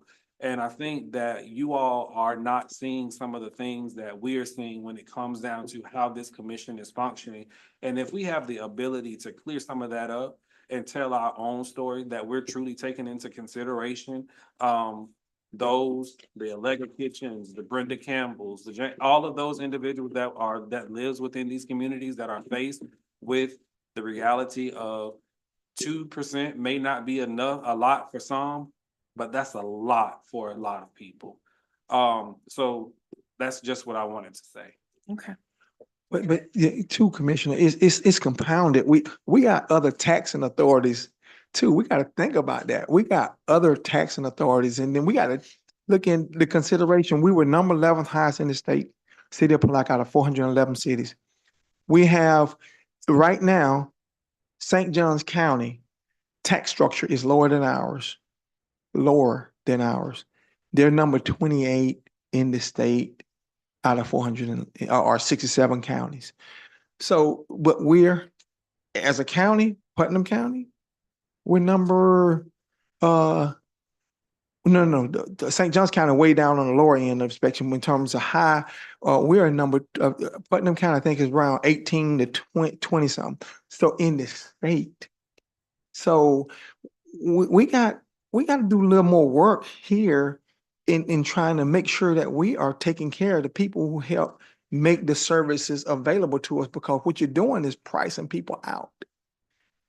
We're about 22, almost 22%, 22 mills total in the city, county, and other taxing authorities. That's the problem. So the question now remains that even if we want to take in consideration the rollback rate, and this is a strong if, and I'm putting everything out there because when I walk away from this dais, I want to feel confident that I put everything out. So if a citizen was to come and ask me, I feel completely comfortable with stating my position and what transpired. So if we were to say tonight, we want to take in consideration the rollback, that gives us Friday to put it in the newspaper, which will meet a deadline of the 24 hours by Monday, which will essentially give more time because of the weekend, which if citizens want to be a part of that meeting. So at the minimum, a meeting can be called, a special meeting only to address this. Even On Tuesday, even Tuesday. And I said Monday just to give grace, but there's still an opportunity, So which gives Ms. Cardi, I'm sorry, Miss. Yeah, the Black Daily News only publishes on Wednesdays, Monday. Thursdays, and Saturdays. So Yeah, it we would have meet the other deadline days. for the Saturday. Yeah. And then it would give still 24 hours if we have the meeting on Tuesday. So it still meets the qualification of the deadline, but I would strongly like to take this into consideration. Even though it may put a little fire or may make somebody feel some kind of way, I prefer to have all the chips on the table and say, hey, let's do this and stay where we are versus not even having the opportunity to take this in consideration and give grace and give some relief to our citizens. Because again, when you think about it, maybe, and Ms. Pierre, and I'm not saying this because I feel that you're getting acclimated to the system, to our city very fast. I always say you've been baptized by fire because you came in and you've handled it extremely well. But we see on a day-to-day basis, when you go into these different parts, if you were just to go a half a mile up the road, you're gonna hit one of the most, what we would consider some of the impoverished areas where those individuals can't afford a hike. We already had people who were stretching on our doors, knocking on our doors, inboxing us, calling us, saying what the current taxes. So again, I know we're on the strip, and if we can take, if everyone is done, I'd like to make a motion. And just one last thing, and we have gotten the roll up from the Florida League of Cities. They have a thing right now talking about taxes, and I think that's why our Governor DeSantis really want to do away with property taxes. They want to do away with the property taxes because they don't feel like local governments are really managing the dollars that well. And that's why Doge and everything else is working to make sure they come in and comb through some of the stuff that most municipalities operate their cities. But anyway, so I put together something from this Florida League of Cities, and I was going to share this in a upcoming a forum. But here's what we got. It shows how the tax dollar work, and I think the city attorney and you also got it as well, city. So this is the kind of thing that we need to be sharing with the community so they know how the tax dollar is working and who's hitting them up for money. They might not even know how their tax structure work. So that's what I want to share with the rest of the commission. So please share that with the Yes, rest sir. of the commission, so Okay. they know how the rest of this stuff works. And also that new report that we're doing the first of the month. I just got a problem with the 6 point. Okay. If Mayor, we can, I don't know. Yeah, and at this point too, and I think as much as we don't want to postpone things and we need to get things done, it may be helpful to do this, and also Commissioner Davis will be back at that point in time. So I'll make a motion that is it a motion or? Are we- Continuance or something. There needs to be a motion because we are making an adjustment of sorts. So I'm I'll make a recommend- motion that we take in consideration the rollback rate of 6.2379, which is 2.57% lesser than the 6.4 millage rate. Second, Is that the appropriate motion? I'm just not sure. I thought we were making a motion to kind of I don't know how that one fits in the script. I thought you were making a motion to postpone to Oh, me allow us too. to advertise to next week. But if we're postponing, we only put ourselves back in the same position Right. if we have a meeting. So I guess and let me talk this out. Sure. I think my motion was to take into consideration the rollback rate. So when we do come to this meeting, we're either saying yes to the rollback rate or no to the current rate. Yeah, I think probably the appropriate motion would be to postpone it to a date certain. So we can advertise for that and you would have the full commission's body to vote on that issue. If you have this pending motion right now and it gets seconded and approved at this stage, you won't have an opportunity to. Oh, I can't hear you. reconsider that at this special meeting. I know what you said. Okay, please repeat it. Ms. Westfield, Commissioner Jones can hear you. Commissioner Jones, can you hear me now? Yes, ma'am, I can hear you. Okay, so we were basically, Commissioner Campbell and I were kind of talking this out. I'm not sure how his particular motion would fit into this script. My recommendation was to make a motion for postponement of this agenda item to a date certain. So you would have the full commission body here in attendance to vote on that. The way you were structuring your motion now, if that were to get approved now, you would not be able to reconsider that motion on your, do you see what I'm saying? Yes, I do. Okay, so I do. I will make the motion to table until a time certain, which would be the 30th or the 29th. Tuesday. The 30th. Tuesday, the 30th, September 30th. The public hearing to be recessed. The hearing is to be recessed. That's the Recessed. terms. Okay, thank you.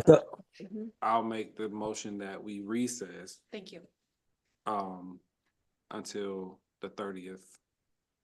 second. The motion is second. All in favor? Aye. Any opposition? Thank you. So may I ask a question before we deviate too much? So when we come back to that particular meeting. Never mind. Never mind. I want to know, I understand what's gonna transpire, so when we go into this meeting, we're gonna talk about, we already know what the 6.4 is, we already know how that works. So will we be focusing on the cuts that are made, or how does that work? You want to answer? Or Oh. have the city manager. Okay, basically, the revenue would be reduced by the impact of going to the lower rate. That's number one. I know where we can have a tentative cut by making that change. So the amount that we're gonna reduce the overall budget will be the 118,000, which is the reduction from the 6.4 down to the 6.39. And then you will also be informed what line item is gonna be cut by that 118,000. So you'll have a whole new budget, but we'll identify it for you, the one line. Okay. What does that mean? Amber alert. It's an Amber alert. That means your time is up. Time. Okay. So there'll be two lines impacted, a revenue stream. The ad valorem line will be less. So- It'll be the 4.8 615,232, that's on here. And then there'll be a budget line expenditure that'll also be reduced. So we're recessing in hopes of all five of us being here to have that discussion, but it's still Correct. not us. And It's making still a not- decision, yes. It's still not 100% that everyone will be here, correct? Yeah, Can I send it to, can I have the finance director also send it to you tomorrow so you have time to look at it, know it? No, I'm good, but I just want to make sure because we're holding off for one person, which I think is very much valid, but again, for those of us that are here, can we be here on Thursday? I mean, can we be here on Tuesday? I didn't know that was really, in my mind, a choice. I mean, it is a choice. I mean, outside. It's a choice, but I mean, I made a commitment to be here on this commission as needed. So for me, I'll put it in my calendar. I can wait. Because if that's the case, we're supposed to be at night. Madam Mayor, could I speak? Go ahead, Commissioner Jones. So this is a question to the attorney. So just say Miss Pierre complete her script and there's a motion go on the floor and it doesn't pass. Where are we then? Are you talking about on Tuesday? No, I'm talking about no. If we wouldn't have done, if you guys wouldn't ask for recess, if we would have went to vote, what would have happened? Can I just speak into that? I'm looking at the trim requirements right now. What we're trying to do here is the final budget hearing. At the final budget hearing, we have to vote on the millage rate. Because we don't have a full, we want to vote with the full, all the members of the commission here and present. What we're doing is recessed the hearing, basically. So the taxing authority recesses the hearing because of circumstances beyond its control. In this case, all the commissioners are not present. So we would run an ad in the newspaper to announce the new date, and we would basically continue this hearing with the goal of voting on the millage rate, whether it's the rollback rate or the 6.4 mils. Okay, my question was, if we wouldn't have did the recess, what would have happened if you had a 2-2 tie? The motion would have failed. So then what would have been the process to get the budget? Would it have been in the same place, but You it would- wouldn't have been caught? You Go would ahead. need to entertain, you still need to pass the budget. And you still need to adopt a millage rate. So a motion still would need to be entertained to establish the millage rate and adopt the final budget. Just not the exact amount that was proposed in the motion that had just failed. Okay. So what I believe I heard was the city manager come back and said, well, I was a line item I saw for $100 and some odd dollars, $100 and something $1,000. And I don't know what line item it is, don't need to at this point. But so you're saying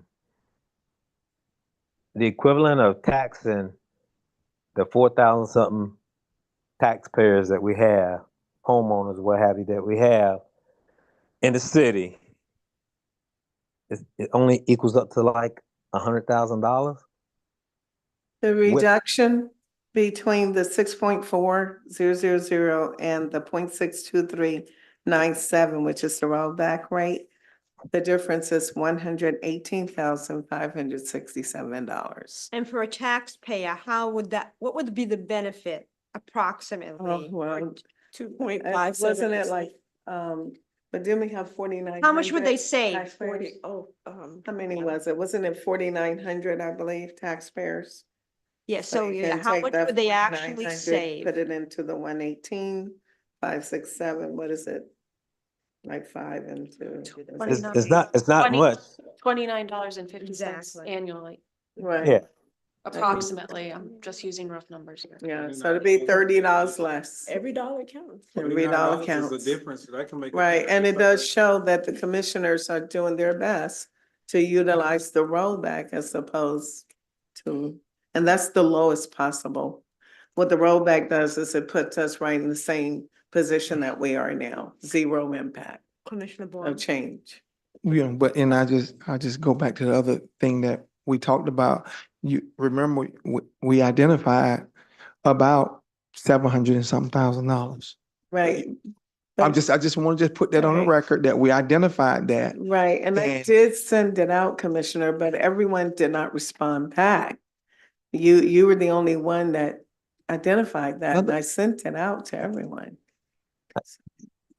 You So, sent, I you was sent it out, but expecting you to needed get- to communicate to them as it relates to, okay, is it, would it be, a problem if we look to help save taxpayers' monies and we've identified some line items that could potentially save dollars? I really seriously doubt that we would have had a commissioner say no. Well, I But did that's send my, it that's my out, point. sir. You I send it sent out, we get hundreds of emails. So that's Okay. that's my point. So we work better. Yes, and we next learn- year. And we learn, and we Right. know that when things come out that should require or that you desire a response to, that we may take some additional steps to pick up the phone just to make sure that it was received. We will This is a do. learning opportunity for us all, not solely, so that's a learning opportunity. Okay, thank you.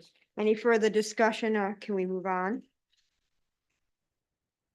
On to the second reading, adopt ordinance number 2025-31 and ordinance number 2025-33.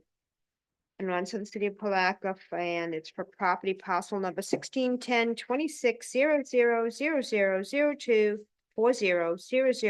1610-26000002400013.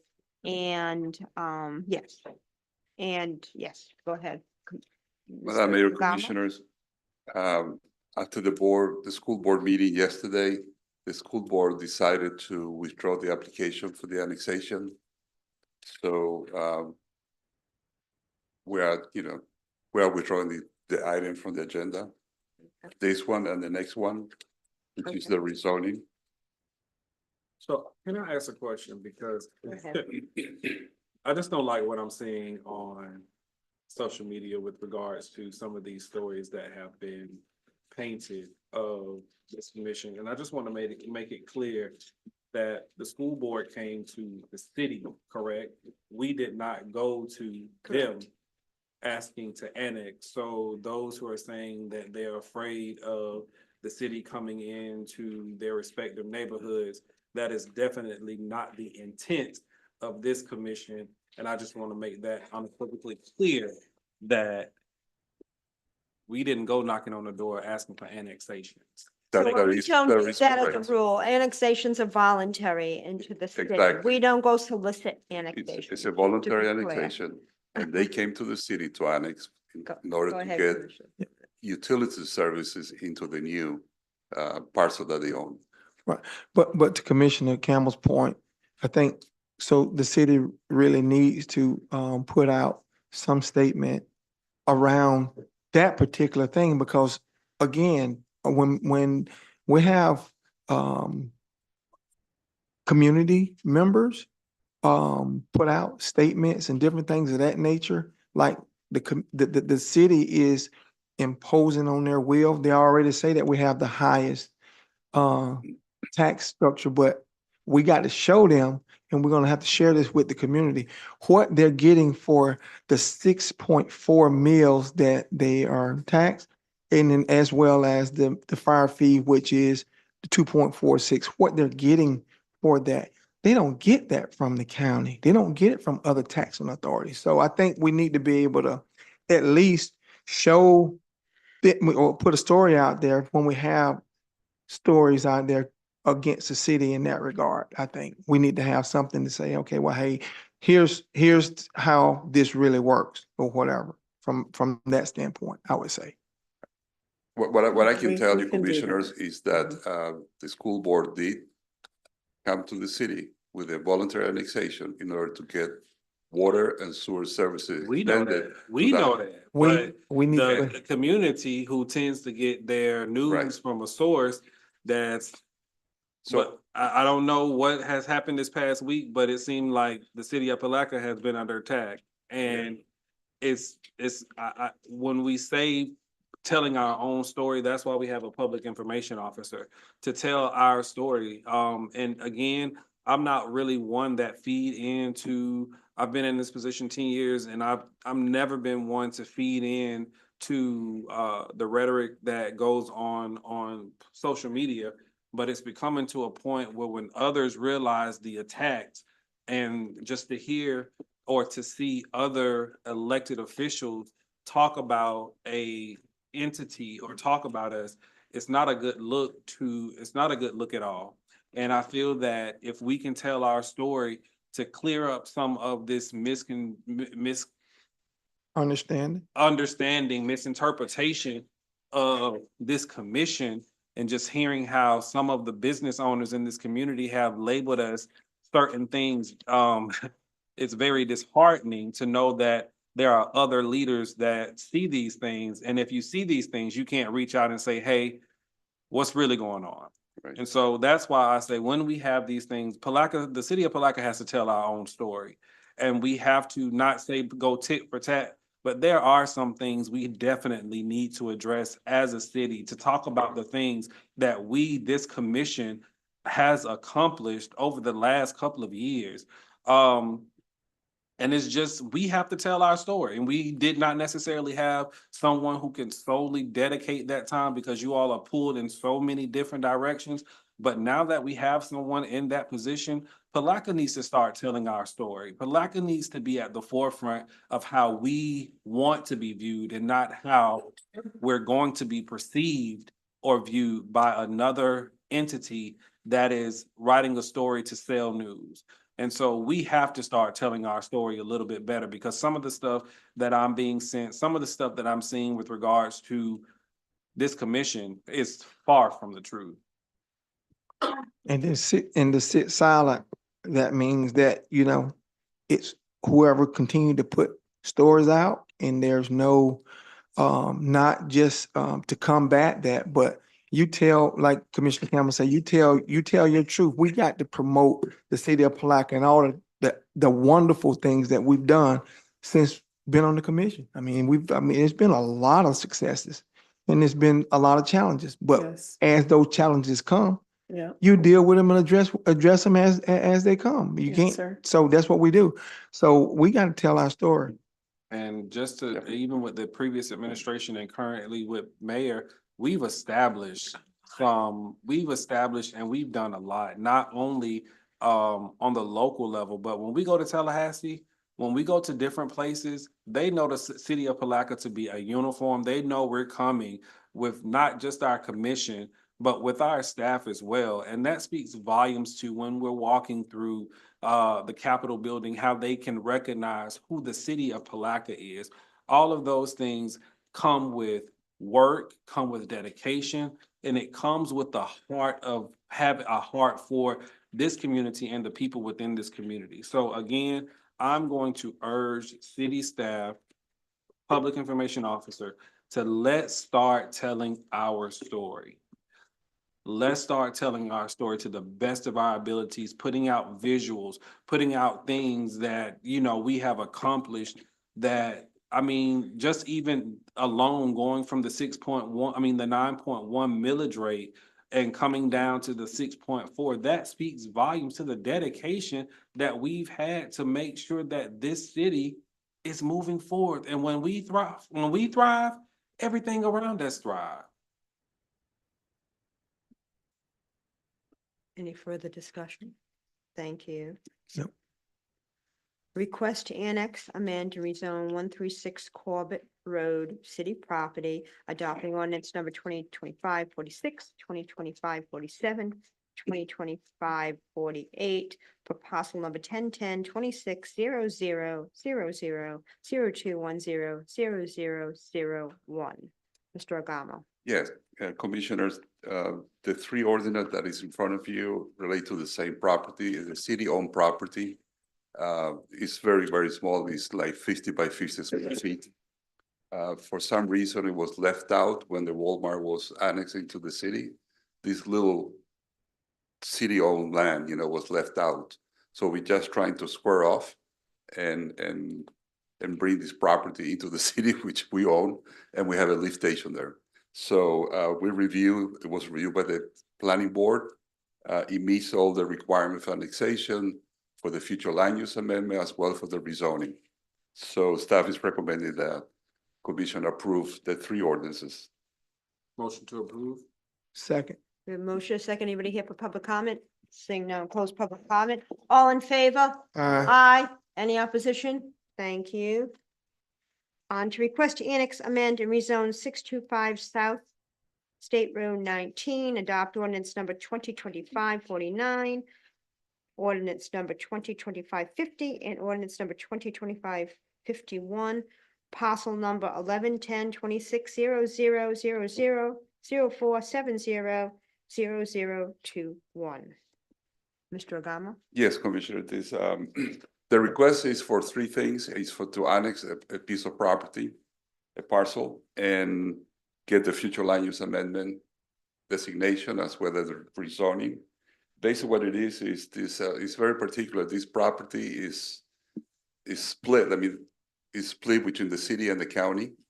This is if you know, it's right on State Road 19, is where the site of is next to the O'Reilly, by the parts is where the trailer part is. And that building is actually part of in the city and part is in the county. The intent of this application that we have in front of you today is for a redevelopment of the site to combine those two parcels into, would be like just over 1 acre. And is to redevelop the parcel. They would demolish the existing building, and the intent is to develop with a fast food restaurant with a drive-through. Thus is the request. The applicant is Is the here, applicant present? and you might want to say something, or you might have some question for her. Please come up to the podium. If anybody has any questions of the applicant or wants to ask any questions, and please give us your name and city or town of residence for the record. Kathleen Hub, Tampa, Florida. Does anybody have any questions? Do you go ahead? Do you? Oh, okay. No. Commissioner Jones, you have any questions? Okay. No, I don't.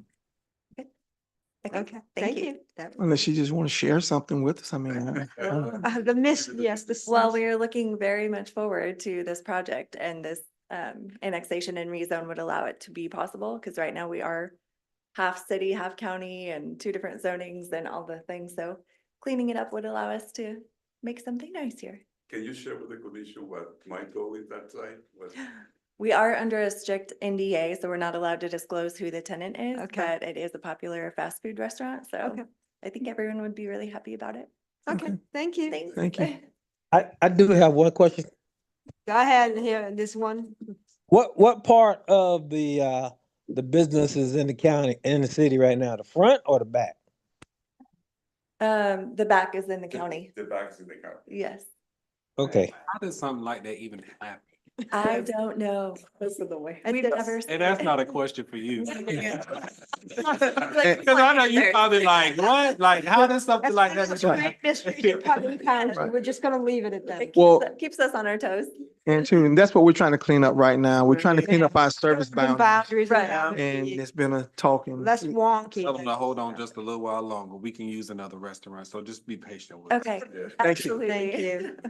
Thank Do you. we have a motion? Motion. to approve. Second. A motion is second. Anybody here for public comment on this? Seeing no close public comment. All in favor? Aye. Aye. Any opposition? Thank you. Thank you. First reading, 300 North Highway 17, annexation, Flume and rezone. Ordinance 2025-52, ordinance 2025-53, ordinance 2025-54, concerning parcel number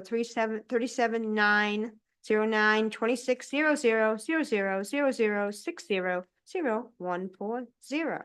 Mr. Agama. Yes, this request that we have is to annex approximately 3.8 acres into the city for the purpose of connecting to the city water and sewer system, and also to amend the future land use and to get a rezoning. It's an industrial site.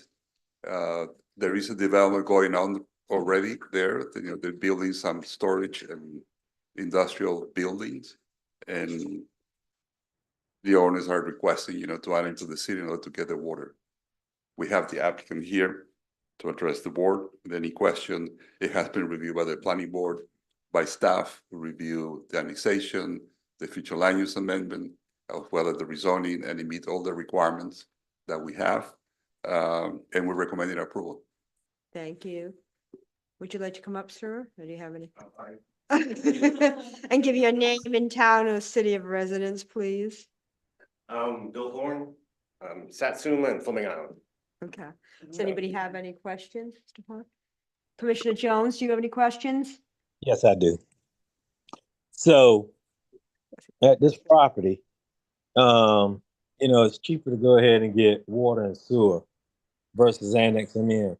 Why would you want to annex in versus just getting, you say, per Mr. Adamo, you guys wanted water and sewer, so we can give you that at a premium rate, but it'll be cheaper than annexing in. So what makes you come to that decision? I was told I didn't have a choice. I had to be annexed in. Is it contiguous? No, Yeah. It is an existing enclave. So this annexation will reduce the existing enclave, and that is consistent with our statute, with the intent is to eliminate all enclaves. Okay. And what he's referring to is the fact that in order to get the water service, he needs to annex into the city. It's a Right. voluntary annexation. Right, correct. I think the state law is if you're within a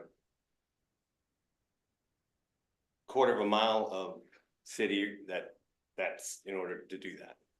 It is adjacent to the city. That's the reason that this is moving forward. If not, you wouldn't be here. Okay. There is contiguity, and that's what we address, in the Mhm. staff review. It is contiguous to the city. The existing The railroad, railroad that goes through? does not stop the contiguity. Okay. Okay. Did that answer your question, Commissioner Jones? Because we asked, I think everybody's in favor of squaring off our boundaries as best as we can, but we still have these enclaves that we need to tie in at this moment to do that, correct? Yeah, I wanted to ask that question due to the fact that people are telling me what that young man said, that he didn't have a choice. So making people annex in, there maybe we could look into that and see, hey, listen, can we sell people water and sewer without actually have to deal with their infrastructure, have to provide public safety, stuff like that, if they didn't want it. So that may be something we should look at for the future and how we deal with this.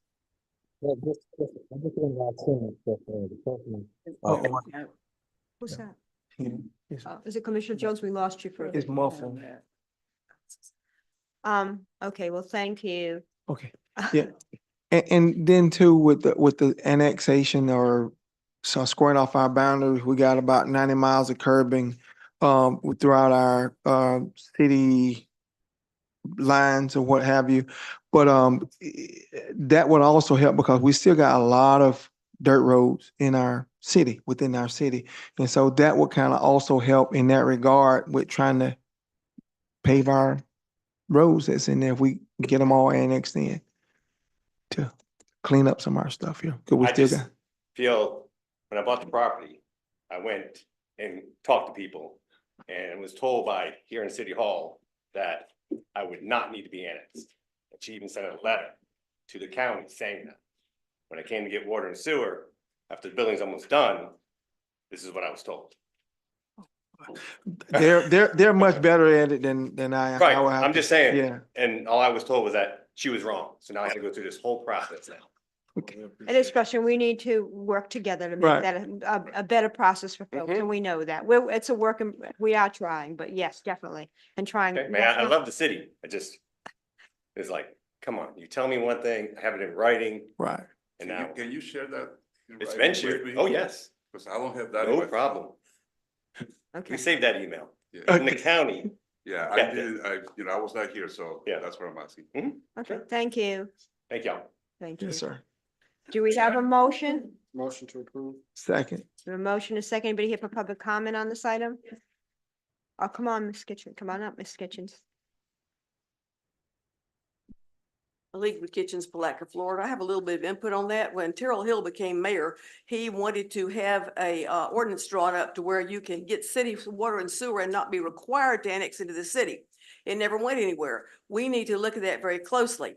Prior to that, when I was still on the commission, when Terrell first came onto the commission, the Chamber of Commerce appeared before the city commission, and everybody thought there was an ordinance done. They requested that businesses and industry be allowed to get city water and sewer without having to annex into the city, because these businesses didn't want to annex in, and it was prohibiting them from coming to the county because they didn't want to be forced to annex into the city. Several of us thought that was an ordinance that was passed, but it was not. Come to find out, it only applied to one business. And I think it would be very advantageous to the city. Forget about the enclaves. The only reason we have enclaves is because people have been forced to come into the city against their will. So I think it would be to the city's advantage if you all work on getting an ordinance where anybody can get city and water at a higher rate that'll cover the service than what we get in the city. That will pay for the service of the water and sewer. And then we won't have them annexed into the city, so we won't have the strain on the other government services. It's win-win for everybody. And of course, businesses like this man won't have to pay the city fire fee, will they? We'll have to pay the county, but thank you, Ms. Kitchens. And in fact, that was one of the discussions we had with the county commission in preparation for a joint meeting, a whole discussion about reinstating, having a user fee that's a higher rate than city residents for people that wanted the services outside of the city boundaries. So we are definitely working on that. Thank you. Commissioner comments?